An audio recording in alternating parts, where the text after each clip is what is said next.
DJ White Shadow, and I create music. Tell me how you feel about the way that the industry, the public, has embraced dance music, and also where you think it's headed in the near future. You know, it's funny because like my first intro into like actually making tracks was making like Detroit techno, like really hard, and I still do. It's like my favorite thing in the world to make. I haven't really done anything with it and put it out at the time, but like I think that like as music goes forward, like the music that's dance music now that's on the radio is cool, and it's like reaching into the bag of what electronic music has to offer, but it's really just scratching the surface, like what's happening right now. And I love Skrillex, I love Calvin Harris, and I love like Afrojack and a lot of the guys that like have gotten into the mainstream. It's great for them. It's awesome.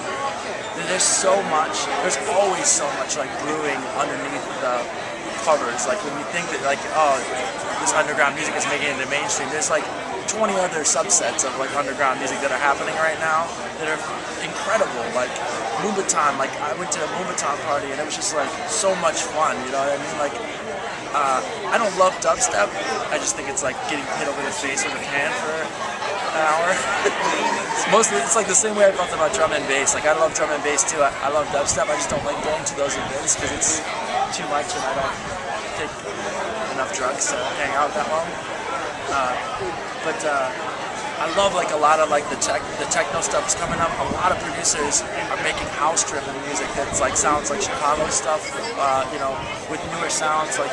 A lot of disco influence stuff, a lot of really techno stuff. I'd like to see like the old stuff coming back because the best times of my entire life were when I was 19, 20 years old and making just hard driving techno and just sitting around and playing it for people like while everybody was screaming. Like that was like the most amazing time of my life. So hopefully that kind of stuff starts coming back, like real electronic music, Honestly, the best electronic music to me has less to do with melodies and chords and more to do with drums and just exciting things happening to the song, building stuff and taking it away, and like a DJ who's an artist like putting together a ride, like on a roller coaster ride. So hopefully, like even if for a second somebody listens to Skrillex or Calvin Harris or Afrojack, they can listen, to start you down a path where you're exploring more and more stuff.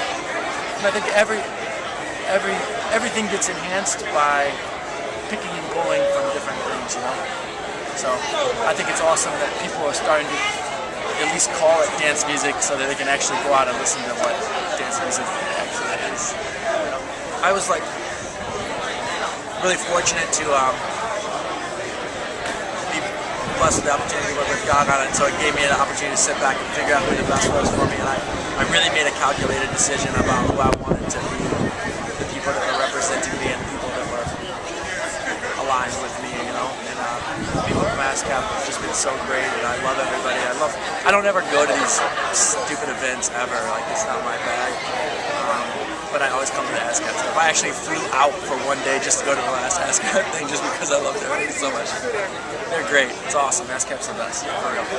Can you describe to me what a White Shadow would look like? I don't know. The way I got my name is that I was the only white guy in an all-black club playing hip-hop in Detroit. Oh, yeah, yes. So the guy who was the promoter was an old basketball player, and every time I was setting up in the booth and he was walking in to check on the crowd at the beginning, I was like, oh, look, White Shadow's here, White Shadow's here. So it kind of just stuck.